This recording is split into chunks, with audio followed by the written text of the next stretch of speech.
Good morning, Jay. Good morning, Natalie. Oh, do you know what? What? What's better than one guest? Two, especially when they're like two sisters.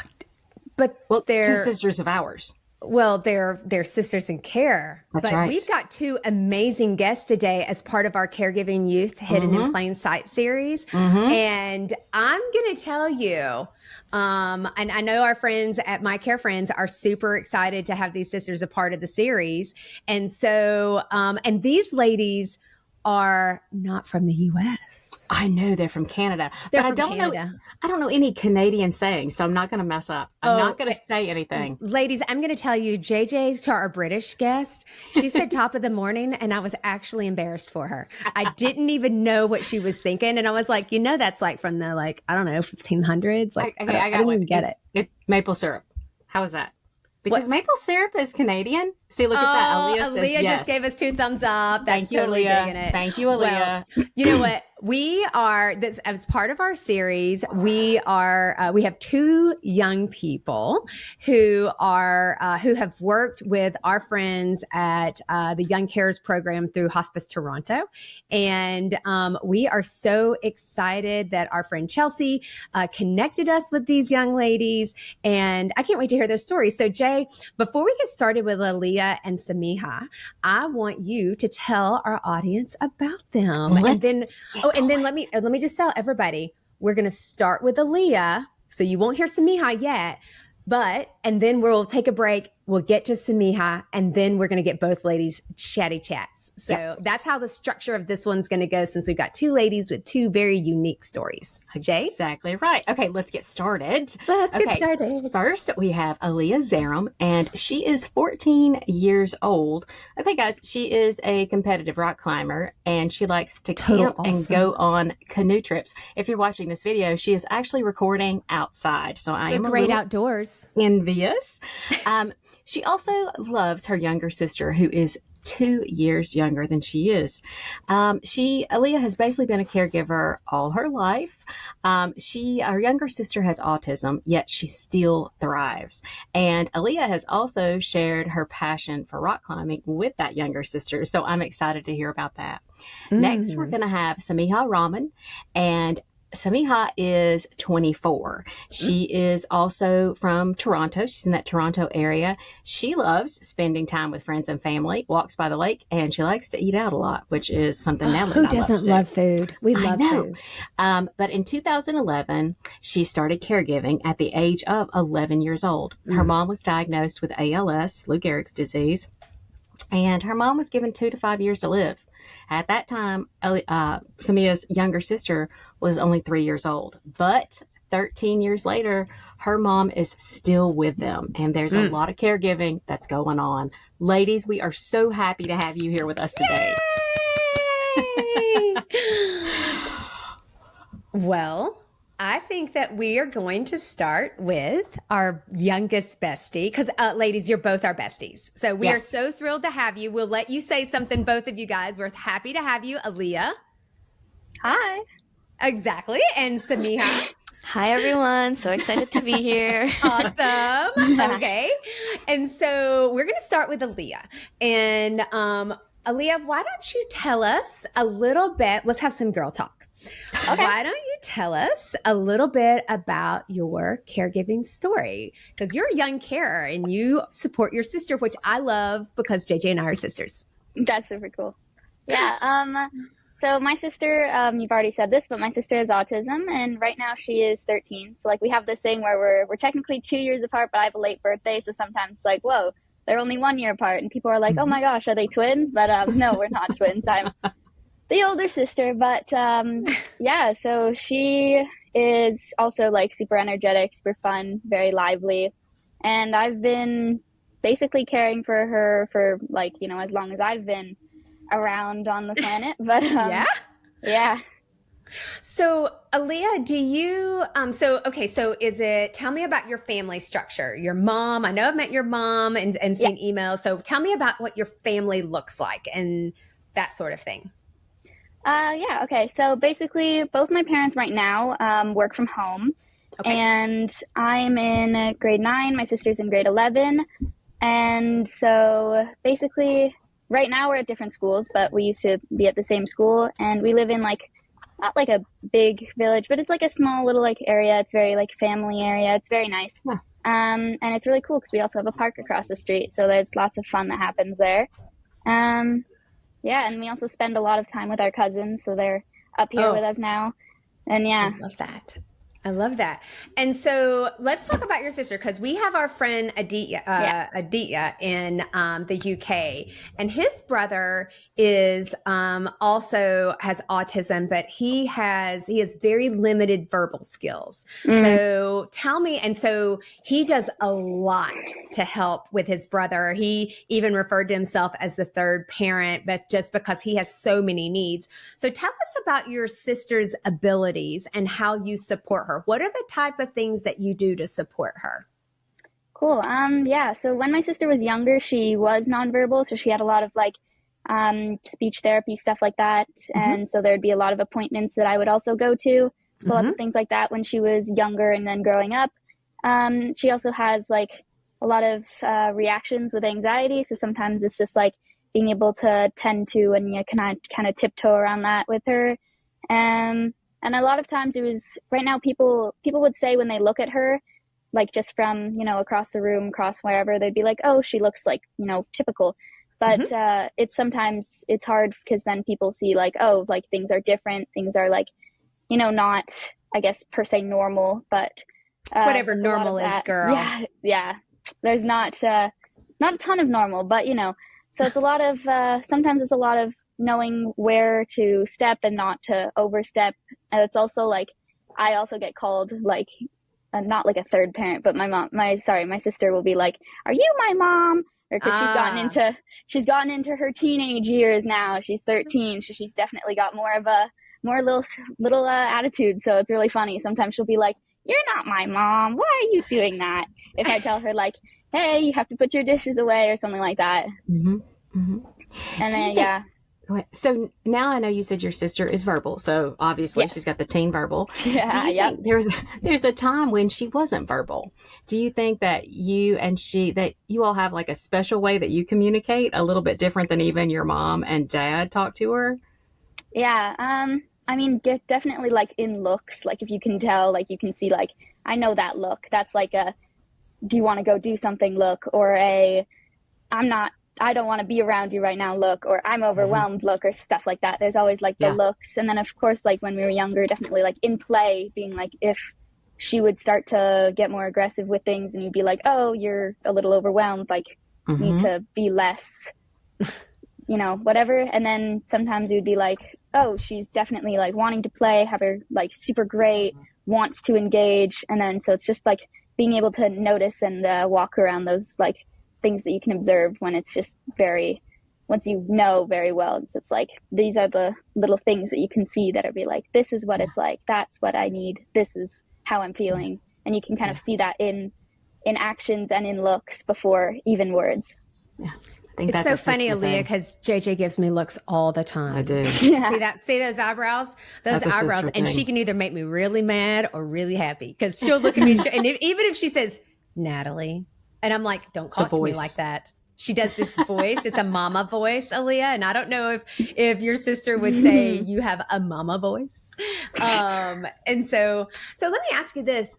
I know that you mentioned some of the ways that you want to help support her. And it sounds like you help her with engaging, kind of helping her socially and coming out and feeling comfortable. What are the types of things that you do to help her socially? Well, a lot of times it's like, sometimes I'll be like, I don't know, like a helicopter parent. I'll hover around and like make sure she's like, having things that she can hang around and things she can talk about. So like, if she has like a new friend or whatever, just being like around, so she knows that I'm like there, as a fallback just in case, and just like watching, making things like sure they go well and stuff like that. And also like a lot of times at school, like I'll be watching her like from a distance. If I'm doing stuff with my friends, I'll like make sure that I look over a bit, like make sure she's doing okay and everything's going well, or that she's having fun. Sometimes I'll come and like join her if she would like. Sometimes she's like, no, let me have my friend time. But, watching, making sure that she is like having good company and just having fun most of the time. Yeah. And then there are times also when it's like, especially at school, I do a lot of some of the things that are like continuous now, because of course there was much more like, I guess, responsibilities when she was younger. Now it's like just finer things, but most definitely stuff at school, when it's like for most, if not all of my life, I've basically picked her teachers. We have this thing where you don't get to exactly choose, but you have to choose characteristics of a teacher. So it's mostly like, I will tell my mom, be like, hey, this type of teacher has this and this and this. Or there's like the most known one that we talk about the most is when my sister was going into grade 1, and there was this one teacher that the principal, my sister and my mom all thought was going to be best, but I was like, no, that teacher is like not a good fit, because I had seen that teacher and it was like just not, I didn't think it was going to work out well. And I was like, hey, this teacher might be better because they have, you know, these qualities and this and that. And so then my mom was like, okay, sure. And they brought it up with the teacher, and then she ended up having that teacher, and it was like probably like the greatest thing ever, and she loved it. Wow. And it was really great. I love that. That's like an insider. Well, yeah. I know. I love, first of all, that your mom, your parents trust you. They're like, you know, you have that personal intuition, first of all, and you're willing to be like, I'm stepping up, because I hear that you're very like protective. Yeah. You know, that you're stepping away even from your friends and be like, I'm going to go over here and make sure my sister is okay. Yeah. I'm going to, you know, check this out, make sure she's, you know, she's not afraid, or just checking in on her. And I love that. I'm not sure you've ever checked in on me, Natalie. Oh, I think you checked in on me all the time. Exactly, Jay. right. I mean, honestly, I mean, that's exactly what happened, because I can tell you I checked in on Aaliyah, my younger sister. And so, who's the baby who is now taller than me and JJ combined. Yep. Yeah. So I could totally see that. Go ahead, Jay. Aaliyah, so I hear all the things that you do and you do with your sister. So, but I want to know about how and if it's impacted things that you do, because I know that you have a lot of outside activities. Do you think that your school or your ability to do things without your sister, has that impacted? Have you been impacted? Yeah, I would say so. Mostly like, of course, when I was younger, it would be a lot of, not like spotlight, but she would get a lot of, you know, attention, and she would have a lot more needs that had to be taken care of. So it was a lot of like she needed help and everybody had to call to that. So then it would be like, sometimes I would need help, but I need to figure it out on my own, which is not necessarily a bad thing. I think it's very, I guess, good for growth and whatever. But, you know, sometimes it's like she would need help with her homework, but I would need help with something, but we would have to help her, or I would help her before doing stuff for myself. So it's a lot of like realizing that sometimes you have to like kind of grow yourself a little bit. So it's like you have to, and you have to be like mature enough to be able to care for them. So it's like, even though it's like a child caring for another child, it's also like you have to be a little more mature than them so that you can like help them out. And, you know, doing all that, like helping out also builds more. So then it's like kind of just like all building on, where it's like you're a kid, but you also have to grow really fast so that you can help grow another kid, help them grow while you also grow, but you have to grow really fast. Wow. Those are some insights. Those are quite insightful, because I think you're right. I think there's care for your sister. And then I think it almost feels like the word is a little bit more, almost hyper attentive. You become more attentive than you might normally be if you guys were, if there wasn't differing abilities. Yeah. And let me ask you this, because I know that you had mentioned, you know, we all get a little anxious. As a caregiver, I'm going to tell you, my nerves get a little shot, as my grandmother would say, my nerves. And do you feel that sometimes, do you feel like some additional stress on you? And if so, what are the things that you do to help kind of get yourself centered and rebalanced? Yeah, for sure. A lot of like, also our moods kind of can like bounce off. So like if I notice that she's really overwhelmed, and of course, then if I, you know, try and help out with that, then, you know, once she's settled down, I'll realize that I also have this like pent up, just because I've been, you know, dealing and helping with another overwhelm. It just causes more overwhelm on myself. So, and it's also like, you have to know how to calm yourself down after you calm down your sibling or whatever. For me, it's my sister. Mm-hmm. But yeah, so it's a lot of like after I help her calm down, it's like I also have to help eventually get myself to calm down. So it's a lot of like sometimes I'll like draw or just like do something small in my room, just kind of keeps the background small and every like little distraction kind of out of the way, so I can just focus and find something to do that'll be more of like a funnel light kind of, like if we focus all your energy or all your stress or whatever on something like a drawing or a painting or writing. I like to write and read as well. So if you focus like the energy I find on like finishing that art piece or drawing a sketch, then I feel like sometimes it'll help because you're focusing all of your energy on that, and then you realize that you're not putting as much energy into the fact that you're stressed, and it kind of helps like die down a bit. I love that. Well, and you also said, we're going to take a break here in a second, but I'm just like, oh my gosh. Okay. Don't worry. We're getting to you, Samiha. And so, but you also like to rock climb. And yes, I do. So I assume that is also a fantastic way for you. Like, you like being outdoorsy. I mean, your background looks like a picture, but it is for real, people. You got to watch this on YouTube.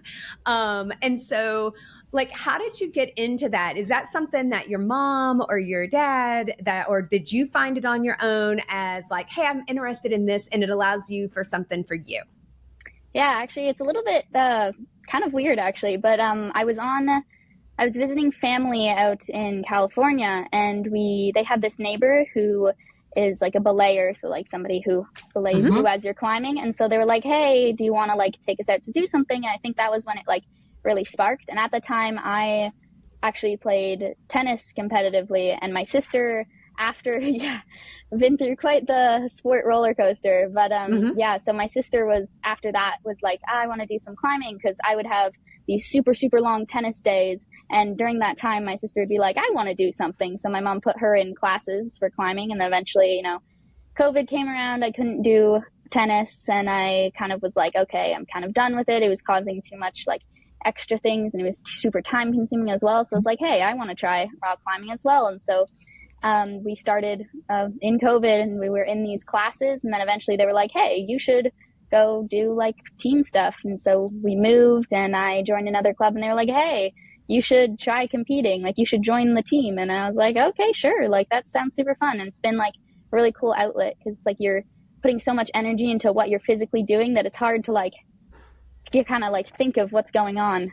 Most of the time most of the time when I'm climbing, I'm thinking about like, gosh, this is so difficult, or like, why does it have to be like this, or like whatever. And sometimes I'll be like actively complaining on the wall, because when you can be complaining about the climbing, you don't have to be complaining about life. So it's like great, because it's a little outlet. You can kind of just like put all your energy there, and then it's also rewarding because you kind of like get better the more you do it.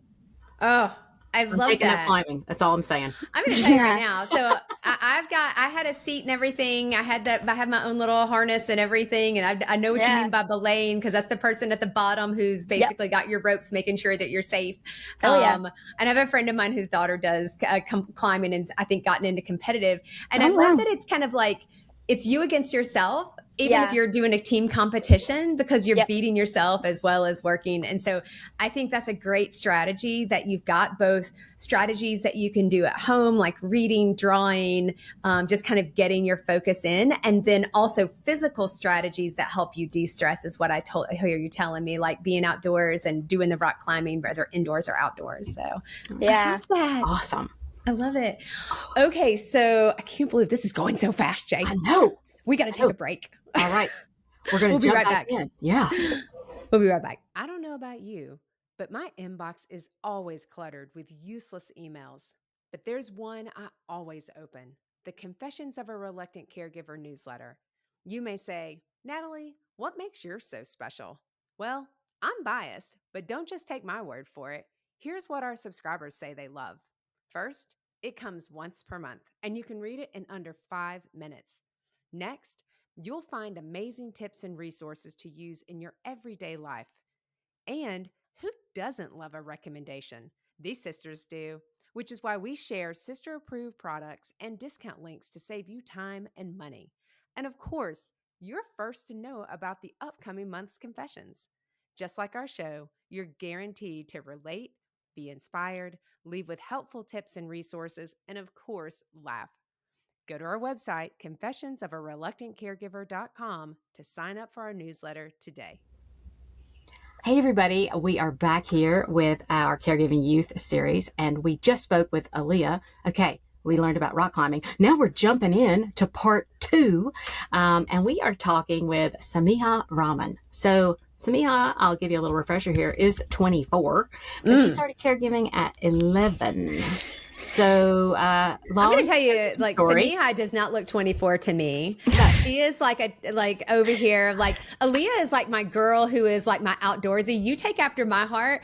Samiha is like this over here, like cover girl, cosmopolitan supermodel over here. Look at bringing her diva on. And so if you haven't seen this girl, Aaliyah's beautiful, but these girls are like active pretty and then different pretty. And like, I love these girls. I'm like, oh my God, I'm glad I put makeup on today. Awful.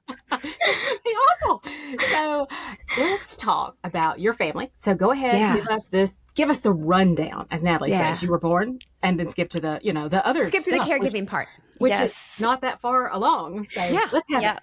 For sure. And firstly, I just want to say, Aaliyah, you're amazing. And I'm going to take up rock climbing too, but we'll get into the story. So when I was 11 years old, my mom was diagnosed with ALS, or Lou Gehrig's disease. And for those who might not know, it's like a neurodegenerative disease that usually within 2 to 5 years, all your nerves, your muscles are paralyzed. So to the point where you can't talk anymore, move, and eventually breathe on your own. So she was diagnosed in 2011. I was 11. My sister was only 3 years old.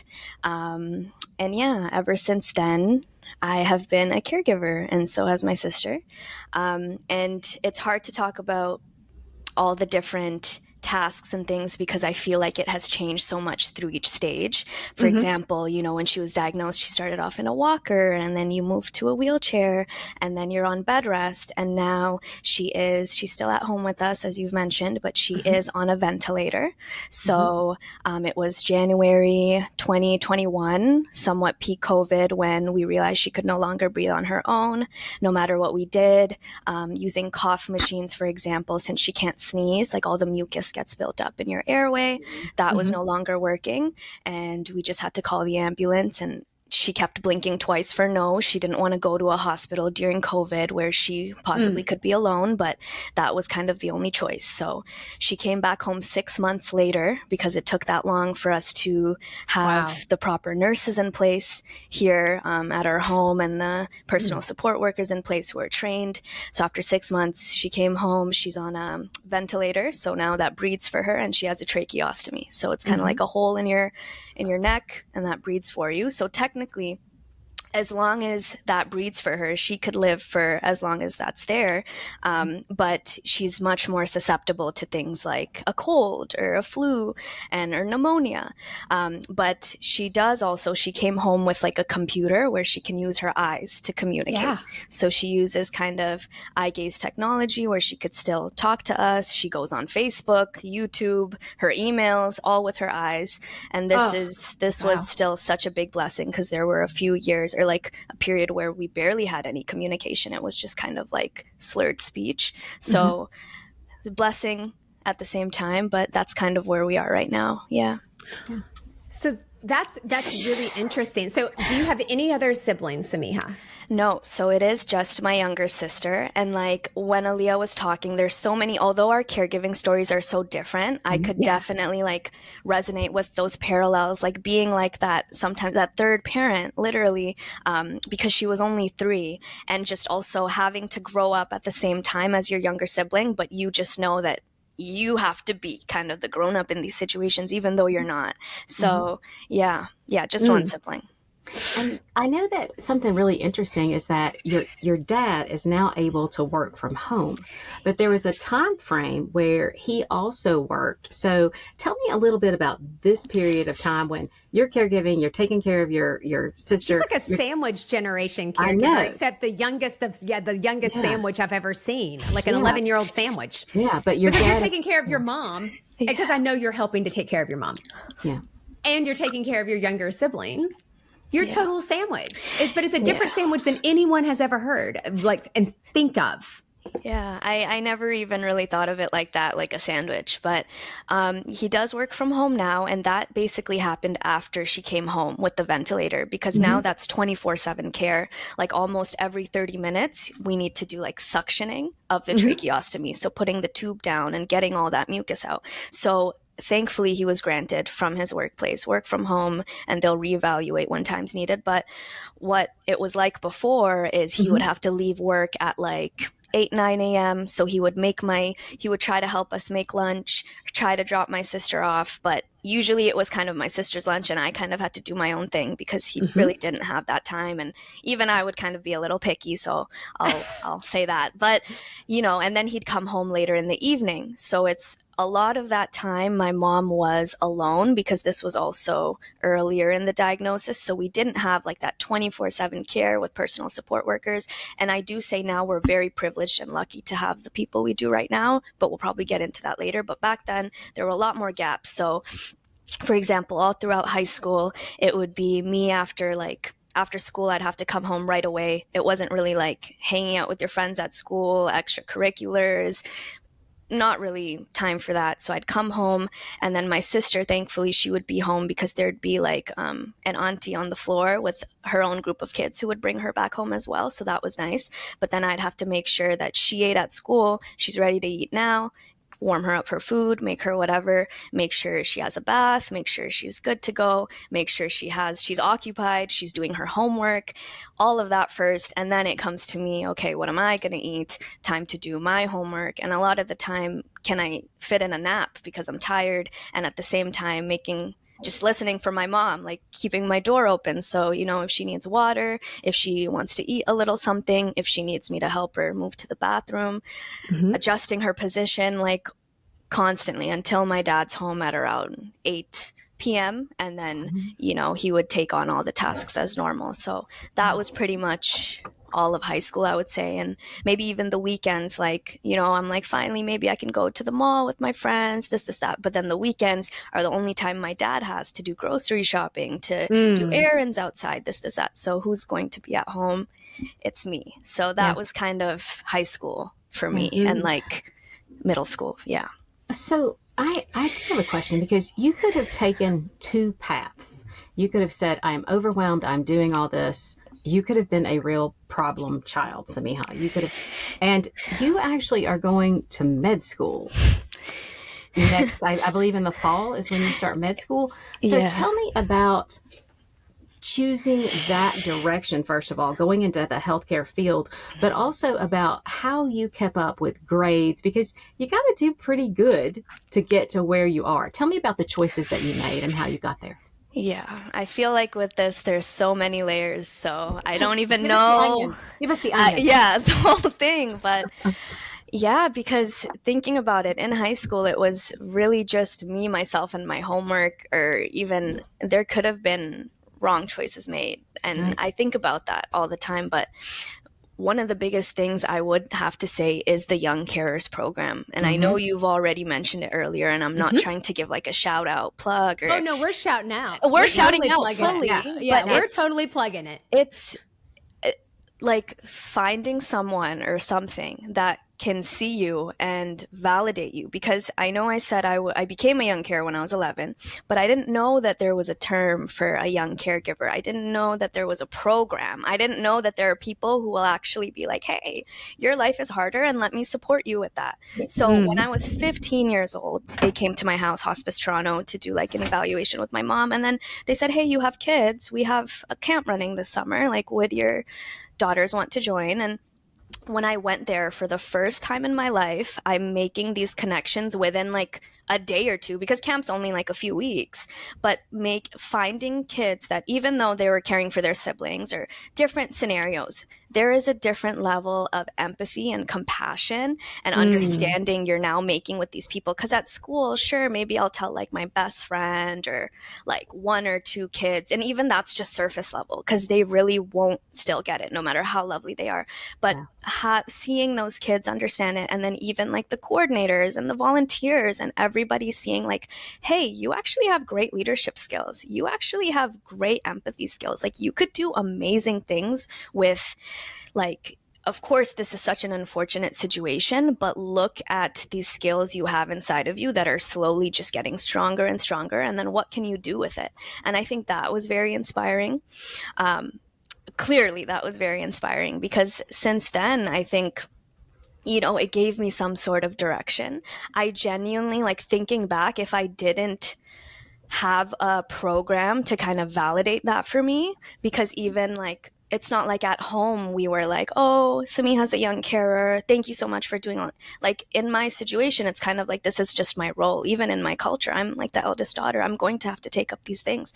But seeing this program kind of go above and beyond for us and doing the most that they could, that was really inspiring for me. I think that was one of the biggest things for sure. Oh, I love this. You know what's so funny? If you're listening, you can't see Aaliyah aggressively nodding her head, because I see both of you guys, and Samiha was doing the same while Aaliyah was talking. Like they're just like, yes, like preach, girl, yes, like yes, thumbs up, and that's so important.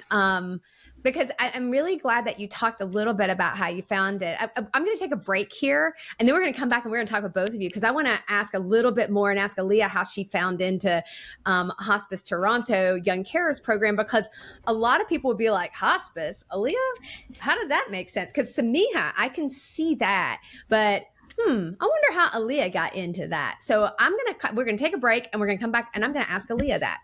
JJ? We'll be right back. Hey, ladies, I need to interrupt for just a second to share about the Sisterhood membership. It's basically a sale every day. And the best part, it's free. Here's the details. We're partnering with our friends at Benefit Hub and other care partners to save you money. With over 200,000 participating companies across the U.S. and abroad, you'll find discounts at your favorite local stores, huge savings on vacations, amazing deals on home, auto, and supplemental insurances, and everything in between. Go to confessionsofareluctantcaregiver.com to sign up, and then definitely tell your friends about it. They can join too. Trust me, there's a discount for everyone. And don't forget, it's free. Okay, back to confessing. Hey everybody, we are back here with our Caregiving Youth series, and we've gotten into an interesting topic on Hospice Toronto and the Young Carers Program. So we know how Samiha found out about it. Her mom has Lou Gehrig's disease, and they were brought in, and Hospice Toronto said, hey, we've got a program. We got something for you, girl. These kids. Aaliyah, how did you get involved with the Young Carers Program? Yeah, so I believe, I'm not 100% sure, but I was at Holland Bloorview for my sister's speech therapy lessons, and I was 4. My sister would have been either 3 or 2. And so, of course, I would be going along because most of the time, at that time, my dad didn't work from home, and I was too young to be home alone. And also just because that's, part of the role, you have to go to the doctor's appointments, the school appointments, whatever. So I was there. And there was somebody said or something like that, that, hey, like you're not allowed to be here at the time, and that there's a bunch of kids downstairs and they're doing a little thing. And so go downstairs in the cafeteria at Holland Bloorview Children's Rehab Hospital.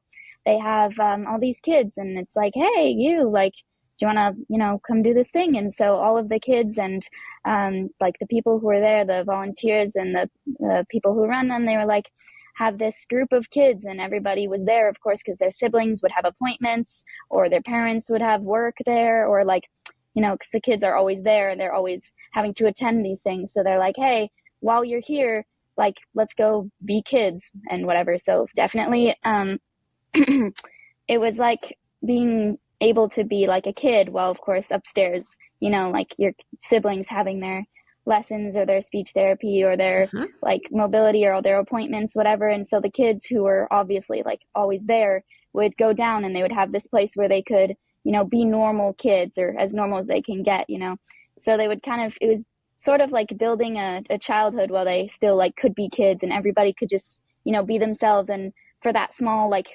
hour, 2 hours, whatever, not have to worry about, what's my sibling doing? What's my mom doing? What's my dad doing? Are they okay? Are they fed? Are they, having fun? Are they, safe and whatever. So it's like, it was that time, it was that little outlet where you got to go down, you got to see like, these kids understood, everybody was super kind, and nobody, made, rude comments, anything like that. It was just like having a group of kids who were a lot, similar and were in your position. And so there was just like a lot of, talking and having fun and just doing arts and crafts. And I was 4, and I've been with them ever since. So it's 10 years, and it's super fun. And it's great to also, now that I'm older, see all the younger kids that are joining and being, it's like, it's bittersweet, because you see like, these are kids who were, they're still kids, and they're, of course, like, we're still kids as well, but seeing them like at such young age in such positions, you're like, hey, yeah, that was me. Like, I was in that position, I still am, but it's seeing the younger ones join in, and you're like, it's almost like you want them to have as much fun as they can have while they're there, so that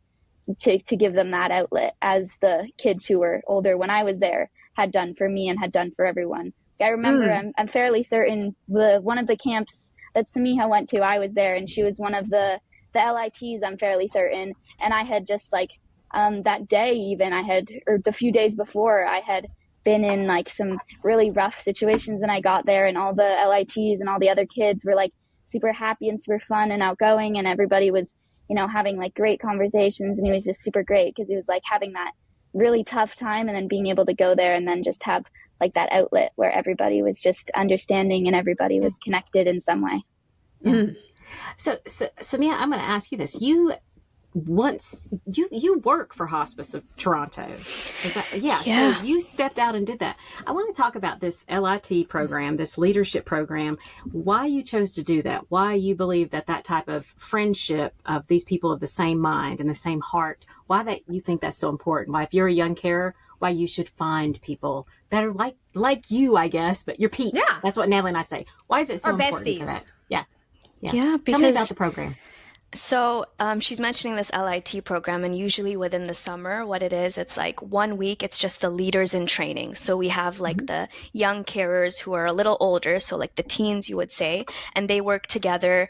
We're focusing on them, but they're kind of planning for the next week when the young carers are coming. We're going to build them like an obstacle course. We're going to work together, use our skills together, because I think that's what we did last year. Because I know Aaliyah just said it's kind of her 10 years going on. Next year will be my 10 years at YCP. So I am so sure that was that year that we built that obstacle course for them. And my little sister was 3, probably in Aaliyah's batch during that time.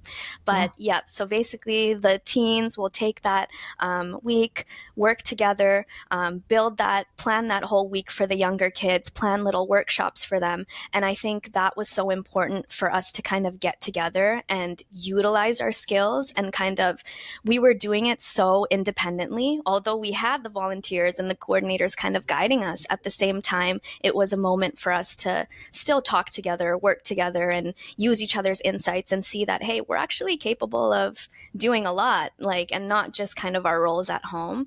And I kind of resonate, even what Leah was saying about having that time to just be a kid as well. I remember there was we had mats on the floor and bean bags and stuff.